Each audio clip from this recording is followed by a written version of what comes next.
de seres humanos. Nós jogamos fora por dia 1 bilhão de refeições. Vou repetir, tá bom? 1 bilhão de refeições nós jogamos fora por dia. Pensa isso, não sei se você consegue fazer esse exercício de imaginação. 1 bilhão de quentinha. Ok? 1 bilhão por dia. Sabe quantas pessoas estão em condição de vulnerabilidade e de fome no mundo? 800 milhões de pessoas. Então, existe mais alimento desperdiçado por dia do que pessoas que passam fome. Então, por que as pessoas passam fome? Porque Deus decidiu que elas deveriam passar fome? Porque elas estão amaldiçoadas? Ou porque elas, na hierarquia da criação, Deus criou, por exemplo, os seres humanos acima dos animais, os animais acima dos vegetais, os vegetais acima dos minerais, e entre os seres humanos criou uns seres humanos acima dos outros. Não foi Deus que criou essa desigualdade e essa realidade do mundo onde tem gente passando fome. E aí você diz assim: pastor, e qual é a explicação então? Vou dizer para você: responsabilidade pessoal é a explicação mais simplória para a pobreza e a fome. Ela existe, essa explicação existe.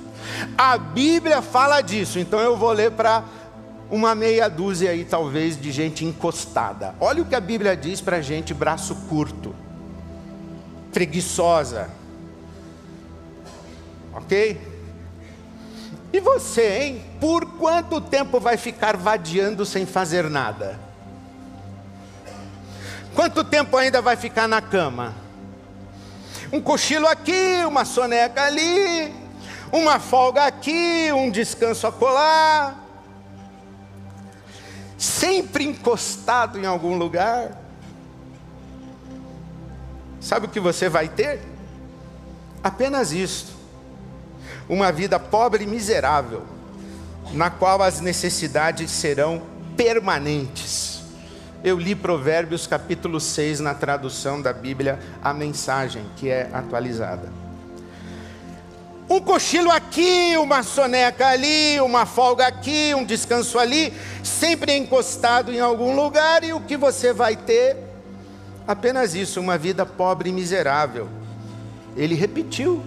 Eu li Provérbios 6, agora eu li Provérbios 24. Isso aqui é uma forma de dizer, você que é irresponsável, você que não trabalha, não se dedica, você que é indolente, você, enfim, não espere nada melhor do que uma vida pobre e miserável. Ponto. Então existe sim aquele que passa necessidade, aquela que passa necessidade, e a explicação para a sua necessidade e a sua situação e condição é preguiça, é irresponsabilidade. Entretanto, quando a Bíblia fala de pobreza e ela vai explicar a pobreza, de onde vem a pobreza, de onde vêm os miseráveis, de onde vêm os famintos, de onde vêm os vulneráveis, a Bíblia usa a expressão órfãos, viúvas e estrangeiros. Órfãos, viúvas e estrangeiros são pessoas vitimadas por infortúnios. O órfão perdeu os pais, é uma criança órfã, não tem os pais. Quem responde por essa criança? Papai e mamãe. Não, morreram, foram soterrados numa guerra. Eles morreram num terremoto, eles morreram porque ficaram doentes e morreram. Essa criança agora é vulnerável, é pobre, é faminta, mas não é culpa dela. A viúva perdeu o marido, e numa sociedade patriarcal, estruturada a partir da hierarquia do masculino e feminino, em que a mulher primeiro é propriedade do pai, do clã, e depois é propriedade do marido, é dependente do homem, essa mulher viúva, se não gerou filhos homens, está à mercê da vida. É viúva. Ela não está empobrecida, vulnerabilizada, porque quis. Aconteceu alguma coisa com ela. E o estrangeiro, quem é? Estrangeiro não é o imigrante, não é o camarada que tem família italiana, conseguiu cidadania italiana, foi morar na Itália. Não é desse que nós estamos falando. Não é do brasileiro que comprou casa em Miami. Não é do brasileiro que comprou casa em Portugal, no Porto. Não é desse que nós estamos falando. Nós estamos falando dessa multidão de gente que peregrina porque é forçada a peregrinar. É gente que sai porque a terra onde habitava entrou em colapso. Viveu um período de seca. Viveu um período de tragédia. Ou sai porque é um perseguido político. Ou sai porque tem um tirano ditador. Ou sai porque uma outra potência estrangeira foi lá e derrubou tudo. Avisou, ó, às 10 da manhã eu vou bombardear. Vaza, porque senão você morre. Estou sendo gentil com você e educado. Vá embora da sua casa, da sua terra, largue tudo para trás, porque amanhã às 10 da manhã eu vou bombardear. Então você vai embora. É esse que o texto bíblico chama de estrangeiro.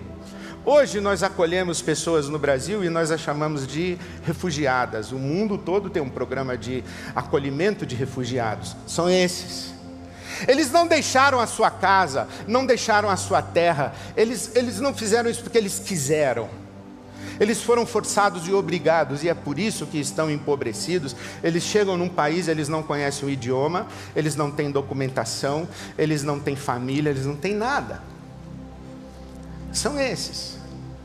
Quando a Bíblia fala de pessoas que são empobrecidas e vulnerabilizadas, fala da preguiça, mas fala muito mais das guerras e dos fenômenos naturais que obrigam o trânsito das pessoas e as colocam em situação de pobreza e de empobrecimento. A responsabilidade pessoal pela condição de pobreza é a explicação mais simplória. É muito cruel alguém dizer, só é pobre quem quer. Ninguém é pobre porque quer. Não é verdade isso, só é pobre quem quer. A Bíblia fala que existe o que... É muito interessante isso, né? Os teóricos contemporâneos, eles falam de fome conjuntural e fome estrutural. Nós assistimos esse ano às filas de pessoas famintas e desesperadas no território de Gaza. Aquilo ali é fome conjuntural. Por causa de uma guerra, as pessoas tiveram que entrar na fila em busca de alimento e elas estavam desesperadas. Agora, existe uma fome que é estrutural.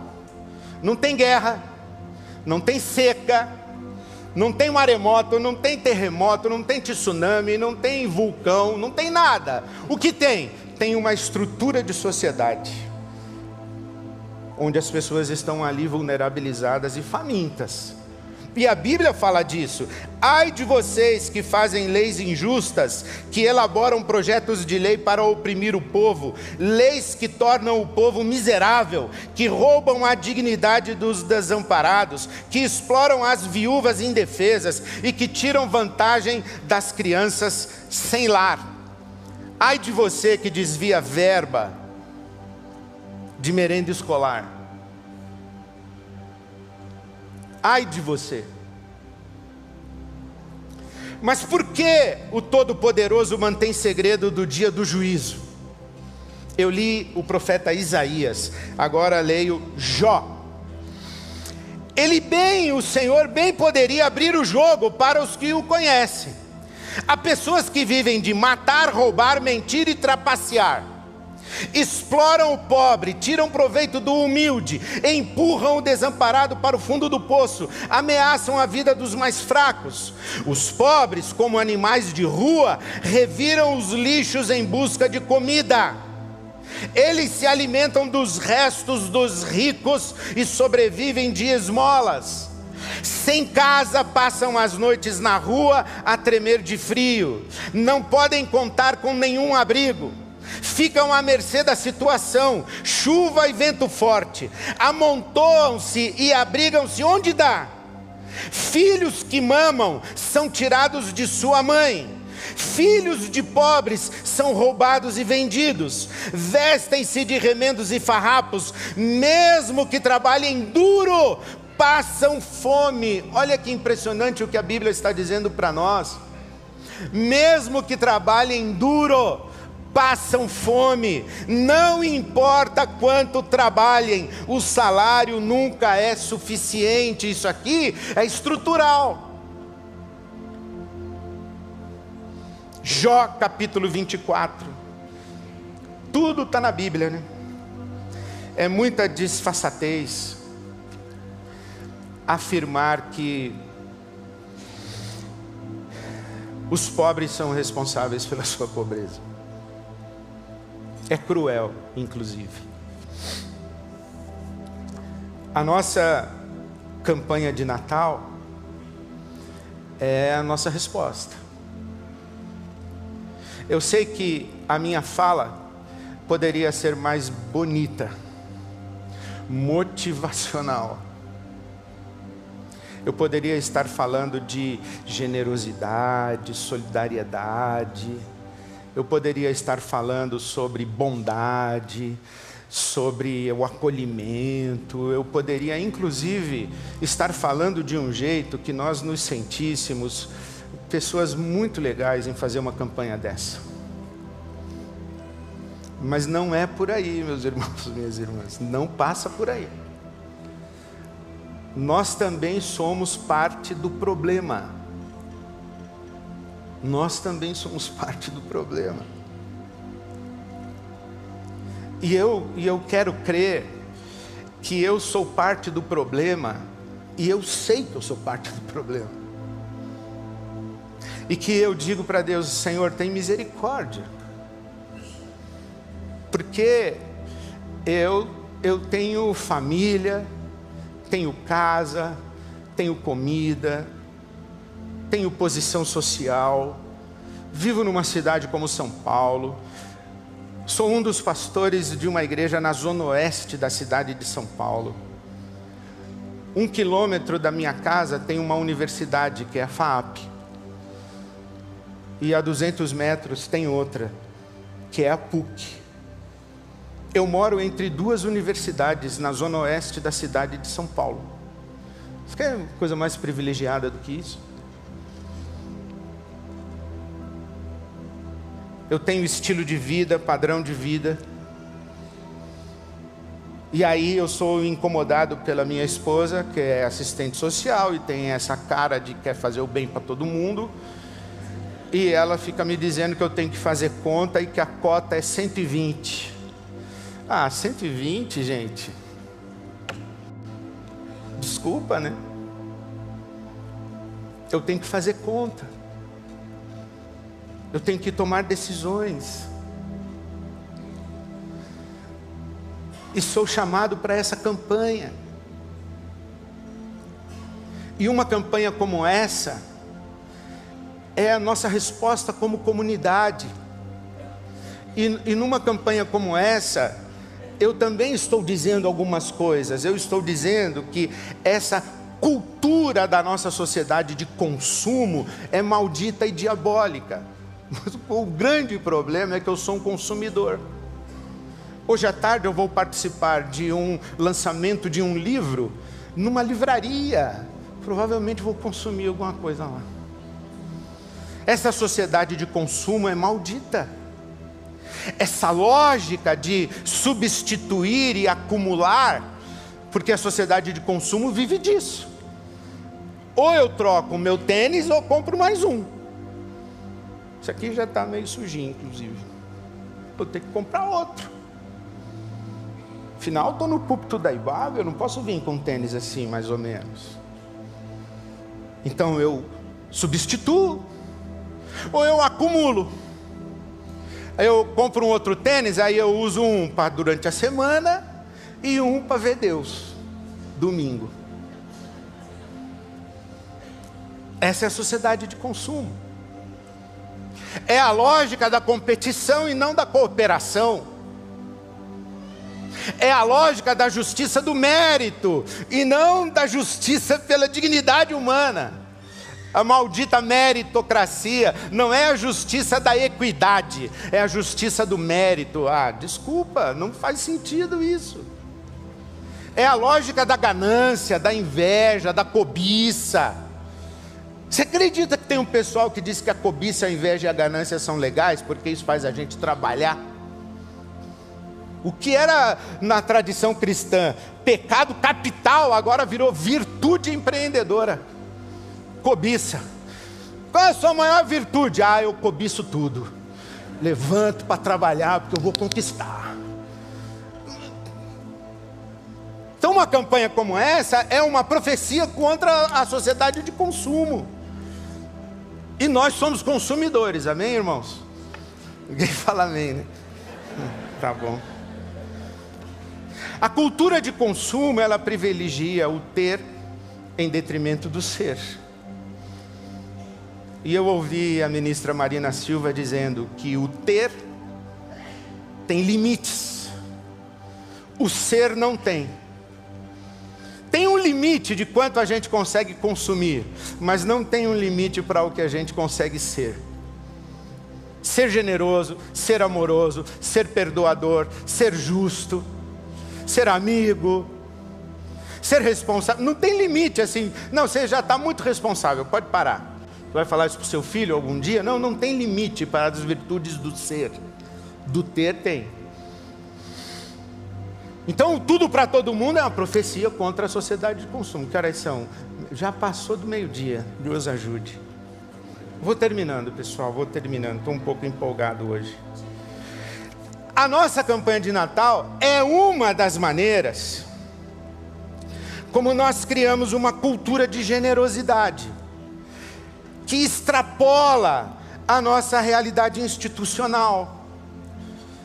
Então, assim, consegue concordar comigo, você certamente vai, que um alvo de 3.200.000 de uma campanha de Natal não faz cócega na situação do mundo, do Brasil, de São Paulo?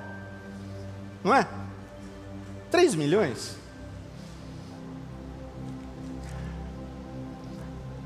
Mas a campanha, no resultado da nossa campanha não é 3 milhões. É uma cultura de generosidade que a gente espalha. Porque a IBAB é uma comunidade próspera, solidária e generosa.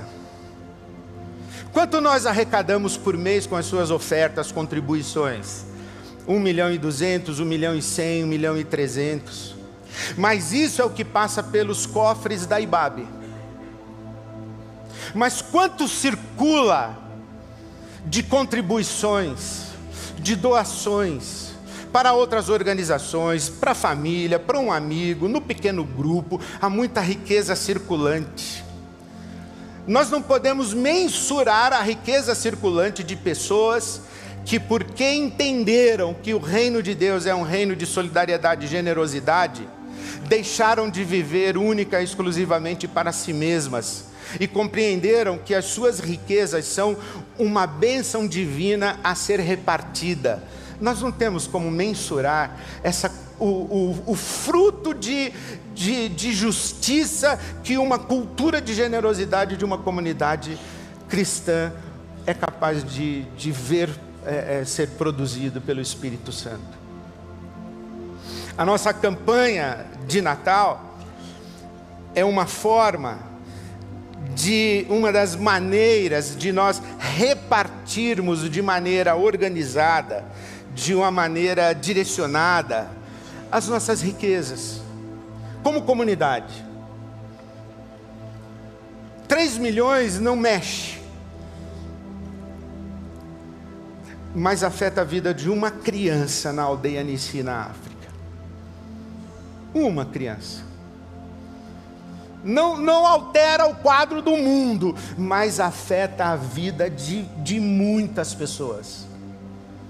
20, 30, 50, ali a nossa parede do impacto, não mexe na estrutura do mundo, mas vai dizer que não valeu a pena para a Elisa, que foi uma criança da aldeia Nissi, e que hoje cuida de crianças na aldeia Nissi. Então sim, é extremamente significativo. Agora, a nossa campanha de Natal é um posicionamento a favor da justiça social. Responsabilidade civil, políticas públicas. Nós somos a parte da população, fazemos parte da população que diz, olha, nós queremos um Brasil mais justo. E sabemos que nós da sociedade civil temos responsabilidades, nós como igreja temos responsabilidades. Nós conseguimos cuidar de 200 pessoas. A aldeia Nissi cuida de 1.500 crianças. E a sua igreja cuida de quantas crianças? E a sua casa? E a sua família? E a sua empresa destina quanto de lucro para abençoar pessoas? Nós somos a sociedade civil, a gente tem responsabilidade na estrutura de justiça do nosso mundo. E esse governo? Políticas públicas que promovam justiça social. Nós somos a turma que cobra isso e que está atenta a isso. Nós ouvimos dizer que é preciso dar o peixe e ensinar a pescar, né? Eu vou guardar meu esboço porque eu não vou chegar no fim mesmo. Então eu já vou terminar. A gente diz assim, né? Tem que dar o peixe e ensinar a pescar. Eu concordo 100%. Eu lembro, acho que tem uns 30 anos, pelo menos, eu e a Silvia fomos a uma igreja no Rio de Janeiro e fomos falar sobre isso, tudo que eu estou falando aqui. E ela fez uma palestra sobre justiça social na Bíblia. E levantou-se uma senhora e disse assim, irmã, aqui na nossa igreja nós somos muito abençoados, porque tem uma família que a vovó recebia a cesta básica, depois a mamãe recebeu cesta básica, e hoje a neta recebe cesta básica da nossa igreja. Aí, com muita educação, a Silvia disse assim, isso é péssimo, né, irmã? Porque se a vovó recebeu cesta básica, era para a filha não precisar receber cesta básica, e muito menos a neta. Vocês deram peixe, e ninguém pescou. Vocês não ensinaram a pescar? Então tem que ensinar a pescar, tem que ensinar. Tem que dizer para as pessoas que a generosidade da qual elas são objeto, não é o modus vivendi permanente. É um momento da sua vida. A gente diz que essa família aqui, o sujeito vai receber bolsa, mas o filho dele não vai receber bolsa. Eu recebi um grupo de empresários cristãos muito abençoados, ricos, milionários, que queriam fazer um projeto de espiritualidade na empresa deles. E eu falei, explica para mim. Eles disseram, pastor, você pode me ajudar? Nós queremos fazer um projeto de espiritualidade na nossa empresa. Eu falei, explica para mim. Ele falou, eu quero evangelizar os meus funcionários. Falei, irmão, maravilhoso, louvado seja, mas isso aí é um projeto religioso, não é um projeto de espiritualidade. Como é a diferença, pastor? A empresa deles era uma empresa de cana-de-açúcar e produção de álcool. Falei, bom, a diferença é a seguinte. O filho do seu boia fria vai ser boia fria também. O neto do boia fria que participa da colheita sazonal de cana-de-açúcar nas suas fazendas, o neto dele também vai ser boia fria. As suas fazendas têm escola para a criançada? Como é que você cuida dos boias frias que passam pela sua fazenda todo ano? O índice de alcoolismo que eles têm. Como é que você olha para as famílias? Aí nós estamos falando de um projeto de espiritualidade, nós estamos falando do reino de Deus. Não é evangelizar funcionário. É dar o peixe, ensinar a pescar, para fazer transição de mobilidade social geracional. Mas tem outro detalhe, né? Você vai dar o peixe, vai ensinar o cara a pescar, e ele fala: não tenho vara, não tenho anzol, não tenho linha de nylon. Aí você diz: eu te empresto uma grana para você comprar a sua vara. Aí você fica me devendo. Aí já começa a complicar. Mas como ele está querendo pescar, ele acaba pegando empréstimo. Aí ele volta e diz assim: doutor, tem um problema. O leito do rio está cercado. Tem uns caras com metralhadora lá, falaram que só a cooperativa tal é que pode pescar aqui. A lei não protege o pescador, ele não tem linha de crédito para pescar. E pior, quando ele pesca, ele não tem um preço justo no peixe que ele pescou. Aí sabe o que vai acontecer? Ele vai deixar de pescar, ou o neto dele ainda vai estar tentando conseguir uma vara. Por quê? Porque não basta a gente dar o peixe e ensinar a pescar, a gente tem que trabalhar pelas transformações das estruturas da nossa sociedade, porque a fome é um problema sistêmico, estrutural, e nós temos que entender isso. E aí, eu termino dizendo que talvez você esteja se perguntando: pastor, esse seu discurso não está muito engajado politicamente? Ele não é um discurso de ativista? Aqui não é uma igreja, a gente não deveria estar falando do evangelho? Será que você não está confundindo o púlpito com palanque? Prega o evangelho, pastor, deixa de falar de política. Como eu respondo para você? Para as pessoas que acreditam que o evangelho é uma questão de relacionamento pessoal, individual com Deus, e que o evangelho trata do destino eterno da alma, ir para o céu ou ir para o inferno, e que tudo quanto nós precisamos fazer é aceitar Jesus como Salvador, viver de maneira honesta, como bons cidadãos, e ajudarmos uma pessoa ou outra de vez em quando, numa campanha de Natal, principalmente como estratégia evangelística, porque o grande problema é que o cara não vai para o inferno, ele vai para o céu. Então a gente dá uma cesta básica com folheto, um Novo Testamento, se ele se converter, esse é o ideal. Para quem acha isso, eu concordo que Amós, que eu preguei há alguns domingos, eu concordo que o sermão do pastor Kenner, hoje às 9 da manhã, falando sobre a fé encarnada, falando sobre direitos humanos, eu concordo que é um discurso deslocado. Mas se você entende que o evangelho é uma convocação de Jesus para o reino de Deus, que Jesus não nos chamou para irmos para o céu, Jesus nunca disse para alguém assim: minha filha, você quer me aceitar no seu coração para você não ir para o inferno e ir para o céu depois que você morrer? Jesus nunca falou isso. O que Jesus falou? Marcos capítulo 1, os versículos 14 e 15. O reino de Deus chegou, arrependam-se e creiam, o reino de Deus chegou. Venha para o reino de Deus. O que foi que Jesus disse para Pilatos? Pilatos disse para ele: você por um acaso é o rei dos judeus? E ele diz: você que está dizendo aí, ou alguém que te disse, porque o meu reino não é deste mundo.